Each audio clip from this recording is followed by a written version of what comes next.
జాగ్రత్తగా ఆలోచించి ఎవ్వరూ డిస్టర్బెన్స్ క్రియేట్ చేయకుండా నెక్స్ట్ జాగ్రత్తగా వినండి. The question is the most wealthiest or the most richest place in the world. ప్రపంచంలో అత్యంత సంపద కలిగిన ప్రదేశం. ప్రపంచంలో అత్యంత సంపద కలిగిన ప్రదేశం. మీకు ఏది అనిపిస్తే చెప్పండి, తప్పాలని పక్కన పెట్టండి. నాకు రజనీకాంత్ గారి సినిమాలో డైలాగ్ అంటే చాలా ఇష్టం. నాన్న సింహం నా తమ్ముళ్ళ చెల్లెలు గుంపులో గొర్రెల్లా ఉంటున్నట్టు సింహంలాగా సింగిల్ గా ఉంటే బాగుంటుంది. దయచేసి దయచేసి ఆన్సర్ చెప్పాలంటే గుంపులు అరవబాకండి. అక్కడే కూర్చొని హ్యాండ్ రైజ్ చేసి చెప్పచ్చు. ఇప్పుడు ఒక్కరు చెప్పడం అరవమంటే మాత్రం అరుస్తారే. ఇప్పుడు చెప్పండి. హే ఎవరైతే మళ్ళీ ఆన్సర్ ఇచ్చారు పక్కన ఇచ్చి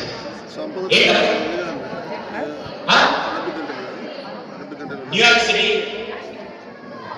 సింగపూర్, స్కూల్. ఇందాక మీరందరూ ఫస్ట్ దానికి కదా ఆన్సర్ ఇచ్చిన school. Hey sorry to say this, ఇదే క్వశ్చన్ 15 సంవత్సరాల నుంచి 15 లక్షల మంది అడిగితే అందరూ చెప్పిన ఆన్సర్ తెలుసా? అమెరికా, సింగపూర్, మలేషియా దేశాల పేరు చెప్తుంటే ఫస్ట్ టైం కొత్తగా ఆలోచించి స్కూల్ అని చెప్పారు. హే కానీ ఆన్సర్ సారీ, కానీ కొత్తగా ఆలోచించాడు. దేశాల పేర్లు, రాష్ట్రాల పేర్లు, ఖండాల పేర్లు కాదు, కొత్తగా ఆలోచించాడు. Don't shout they don't school అయితే కాదు, అది మాత్రం కొత్తగా ఆలోచించాడు.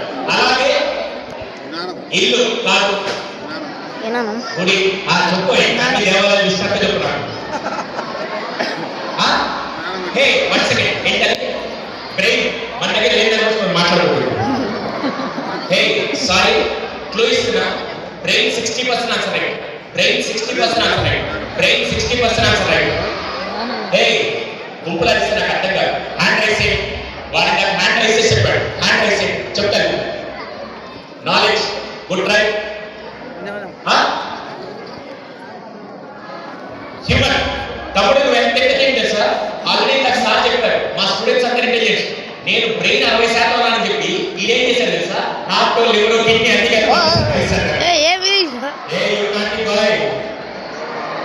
సో హే సారీ టైం తక్కువ నేను చెప్పచ్చా?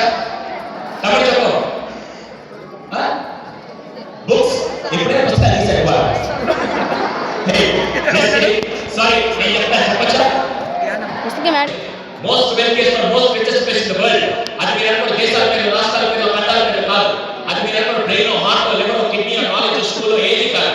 ఆన్సర్ ఏంటంటే నేను నెక్స్ట్ ఎపిసోడ్ చెప్తాను. ఇప్పుడే సార్ ఏమన్నా తెలుసా? బాబు సార్ మీకు 5 నిమిషాలు టైం ఇస్తా, స్టూడెంట్స్ ఇంట్రెస్ట్ ఉంటే కంటిన్యూ చేయండి, లేకపోతే నేను చేయకూడదు. నాకు ఇచ్చిన 5 నిమిషాలు అయిపోయింది, క్లోజ్ చేయకుండా కంటిన్యూ చేయమంటారు. నా వృత్తి మీద ప్రమాణం చేసి చెప్తున్నా, ఈ రోజు మీరు కేరళ నేను కూర్చున్నారు, కానీ ఈరోజు సెషన్ లో నేను కట్టపాటు చెప్పిన దాంట్లో మీకు ఎక్కడ ఏ పాయింట్ నచ్చకపోయినా బోర్ కొట్టినా నేను ఒకసారి ఎంత ఉపయోగపడేదో నేను చెప్పడానికి నేను రెడీగా ఉన్నా. వింటాను, రెడీగా ఉన్నారా? వాడు అనుకుంటాడు ముందు ఆన్సర్ చెప్పండి స్వామి అని చెప్పి. ఆన్సర్ చెప్పచ్చా? ప్రపంచంలో అత్యంత సంపద కలిగిన ప్రదేశం, most wealthiest or most richest place in the world. It's nothing other than శ్మశానం. అదే ఆన్సర్. హలో, ఈ క్వశ్చన్ నేను క్రియేట్ చేసుకోవాల్సింది కాదు. 1996లో సైంటిస్టులు రీసెర్చ్ ప్రూవ్ చేసింది శ్మశానం అత్యంత సంపద కలిగిన ప్రదేశం. ఎలాగని చెప్పచ్చా? ఎలక్ట్రిక్ బల్బ్ ఎవరు కనిపెట్టారు? Thomas Alva Edison. టెలిఫోన్ ఎవరు కనిపెట్టారు? Graham bell. Aeroplane voice. ఒక్క నిమిషం, నాకు ఆ బ్యాచ్ మీరు కూడా మాట్లాడకూడదు. నాకు ఇందాకటి నుంచి ఇచ్చిన రెస్పాన్స్ లో మీ బ్యాచ్ లో ఎక్కువ మంచి రెస్పాన్స్ ఇచ్చారు. అందుకే నాకు మీ మీద ఎక్కువ ట్రస్ట్ ఉంది. ఆయన కూడా తలదించుకున్నాడు. రాజా తలెత్తి నవ్వు రాజా, వాటి గురించి కిందకి వెళ్ళి నవ్వుకుంటున్నాడు. ఓకేనా? సో నాకు ఏమో డిస్టర్బెన్స్ రాదు. రెడీ?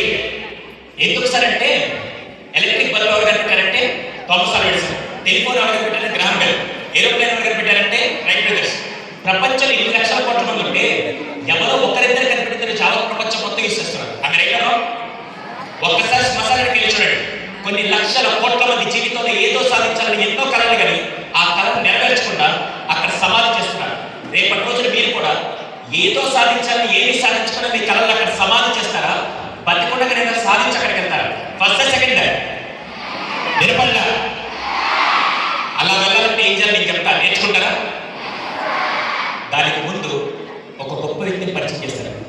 నన్ను ఇన్స్పైర్ చేసిన వ్యక్తి, ఆ వ్యక్తి నాకు తెలిసి ఈజ్ ద గ్రేటెస్ట్ పర్సన్. ఎవరో నేను చెప్తాను. హే, చెప్పే ముందు నా సొంత Nellore, present I staying in Hyderabad. Last 6 ఏళ్ల క్రితం నేను నెల్లూరు వెళ్తే అక్కడ డిస్ట్రిక్ట్ ఒక కలెక్టర్ ఉంటారు, ఎంత తెలిసిన డిస్ట్రిక్ట్ కలెక్టర్ ఉంటారు. ఆయన నాకు ఫోన్ చేసి, సుధీర్ నువ్వు నెల్లూరు వచ్చావు తెలిసింది, ఇఫ్ యూ డోంట్ మైండ్ రేపు నా ఆఫీస్కి వస్తావా, నీకు ఒక గొప్ప వ్యక్తిని పరిచయం చేస్తాడు. నాకు తెలిసి డిస్ట్రిక్ట్ కలెక్టర్ గ్రేట్, ఆయన ఫోన్ చేసి గొప్ప వ్యక్తిని పరిచయం చేస్తారంటే ఆయన ఎంత గ్రేట్ అయినాడు. ఇప్పుడు మీకు ఎవరైనా ఫోన్ చేసి సర్ప్రైజ్ న్యూస్ చెప్తా, రేపు పడతాను పెట్టారు, మీరు వెయిట్ చేస్తారా? ఫార్మల్ డ్రెస్ కలెక్టర్ వస్తుంది, డోర్ ఓపెన్ చేస్తే కలెక్టర్ గారు బిజీగా ఉంటాడు. నేను వెళ్ళగానే హాయ్ సుధీర్ బాగుందని చెప్పి వెల్కమ్ చేసిన కాఫీ ఇచ్చాడు. కాఫీ ఒక ఎక్సైట్మెంట్ తక్కువలేక, సార్ ఇందుకే గ్రేట్ పర్సన్ అంటే సుధీర్ ఆపరేషన్ చెప్పి ఆయన పేరు మీద బెల్ వేసేసారు. అప్పుడు ఆ అబ్బాయి లోపలికి వచ్చాడు. మీకంటే చిన్న ఉన్నాడు, 6th or 7th చదువుతున్నాడు, గవర్నమెంట్ స్కూల్ చదువుతున్నాడు. సార్ ఇక్కడ సార్ గవర్నమెంట్ స్కూల్ అంటే గవర్నమెంట్ స్కూల్ స్టాండ్ వేసుకోండి, వైట్ షర్ట్ బ్లూ నిక్కర్, అంత చిన్న కూడా గ్రేట్ పర్సన్ అవుతారంటే ఎవరు నమ్ముతారా? నేను వెంటనే ఏదో కరెక్ట్ పని వచ్చని చెప్పి నా పాటని కాఫీలో 5 నిమిషాలు మళ్ళీ సార్ ఇంకా గ్రేట్ పర్సన్ అంటే Sudhir Balawade, is not the small kid అన్నాడు. వెంటనే నా మైండ్ ఒక తీసుకోవడం గుర్తొచ్చింది. Never judge book by its, already తప్పు చేశారని చెప్పి నాకు నేను సారీ చెప్పుకొని, sir very happy to meet this great person, but before that అతను గ్రేట్ అయ్యాడో నేను తెలుసుకోవాలనుకున్నాను. మీరు ఎంతమంది అతను గ్రేట్ స్టోరీ తెలుసుకోవాలనుకున్నాను. నేను అడగగానే కలెక్టర్ గారి పనులన్నీ పక్కన పెట్టుకుంటే ఆయన ఏం చేశారు సార్, సుధీర్ నువ్వు చాలా మంది స్టూడెంట్స్ తెలుసుకో, ఖచ్చితంగా ఈ అబ్బాయి గురించి చెప్పని కలెక్టర్ గారు నాకు చెప్పిన విషయం నేను చెప్తున్నాను. ఒక రోజు అంట, సారీ వాళ్ళ ఇంట్లో 4 ఉంటారు. ఫస్ట్ పర్సన్ వాళ్ళ నాన్నగారు, who is working as TV mechanic, TV repair చేస్తూ బతుకుతుంటారు. రెండో వ్యక్తి వాళ్ళ అమ్మగారు, హౌస్ వైఫ్, కానీ వాళ్ళ కొద్ది పొలాలు ఉన్నాయి, అప్పుడప్పుడు పొలాలు చూసుకుంటూ వస్తారు. మూడో వ్యక్తి అవుతారు సార్ ఈ అబ్బాయి 6వ క్లాస్ జడ్పీ స్కూల్ చదువుతున్నాడు. 4వ వ్యక్తి అవుతారు సార్ వాళ్ళ తాతగారు, అంటే అమ్మ వాళ్ళ నాన్న, కానీ నాకు జబ్బుతో బాధపడుతున్నారు. ఆ జబ్బు ఏంటి సార్, పెరాలసిస్ తెలుసా తెలియదు మీకు? పెరాలసిస్ ఏమవుతుంది సార్, ఈ సైడ్ పడిపోతారు లేకపోతే ఈ సైడ్ పడిపోతారు. కానీ ఆయనకేం తెలుసా, ఈ నెక్ దగ్గర పెరాలసిస్ లెక్క వేసింది, నెక్ నుంచి లోపల పడి ఏం పనిచేయదు.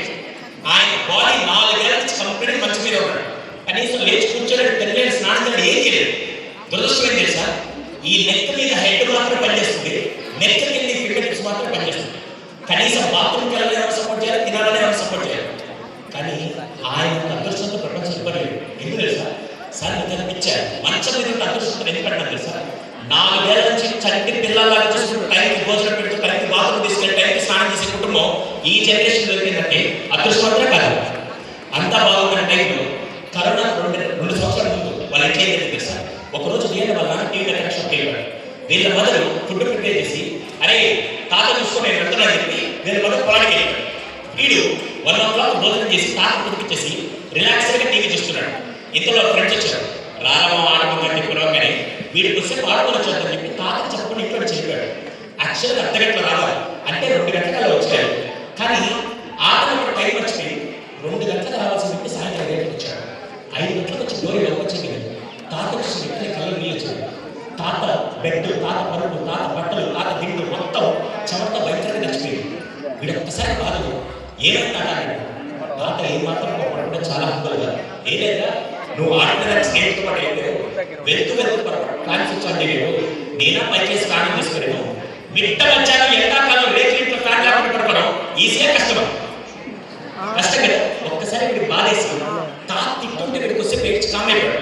తాత తిట్టకపోయేసరికి తాతగా కష్టం కలగడం నాదే కారణం అని చెప్పి ఎన్నో ఒక మూల కూర్చొని బాధపడుతున్నాడు. ఇంతలో 6 గంటలకు వాళ్ళు మొదలొచ్చారు.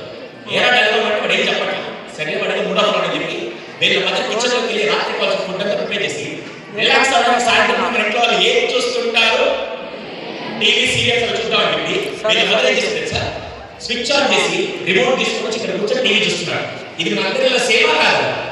కానీ ఆ రోజు వాడు ఏం చేసింది సార్, కూర్చొని ఒరే మా మదర్ ఇక్కడ కూర్చొని టీవీ ఎక్కడ ఉంది, ఏ వైరస్ సహాయం లేకుండా రిమోట్ ఎంత బాగా ఆపరేట్ చేస్తుందని చెప్పి సడన్గా వీడికి ఒక ఆలోచన వచ్చి నేనే అమ్మచడం రిమోట్ లాక్కుని పరిగెత్తులో నాన్ షాప్ దగ్గరికి వెళ్ళి అక్కడ టేబుల్ రిమోట్ బ్రేక్ చేశారు. ఒరే ఎందుకు రిమోట్ బ్రేక్ చేశారు, నాకు ఆలోచించిన సపోర్ట్ కావాలని చెప్పి ఆ రోజు స్టడీ సపోర్ట్ తీసుకొని 6 నెలలు కష్టపడి వీడు రిమోట్ తయారు చేసి తాతకి ఇచ్చాడు. తాత వాడి పర్సెంట్ పనిచేస్తాడు. తాత అడిగాడు, నాకేంటి రిమోట్ బెడ్రూమ్ పడుకోవాలంటే లేక ఈ బటన్ ప్రెస్ అయ్యాడు. బటన్ ప్రెస్ అయ్యాక కాదు తాత మళ్ళీ బటన్ ప్రెస్ అయ్యాడు, మళ్ళీ బటన్ ప్రెస్ లేదు. ఇంట్లో నేను చేసిన తప్పు ప్రయత్నించే కానీ ఒక 6వ క్లాస్ గవర్నమెంట్ స్కూల్ నుంచి చదువుకున్నాడు, ఏ టెక్నాలజీ బ్యాక్గ్రౌండ్ కలిపి వాళ్ళకి 8% వినకుండా బాస్, ఈ రోజు నిజమైన విద్య అంటే 4 మార్కులు తెచ్చుకోవడం మాత్రమే కాదు, సమాజం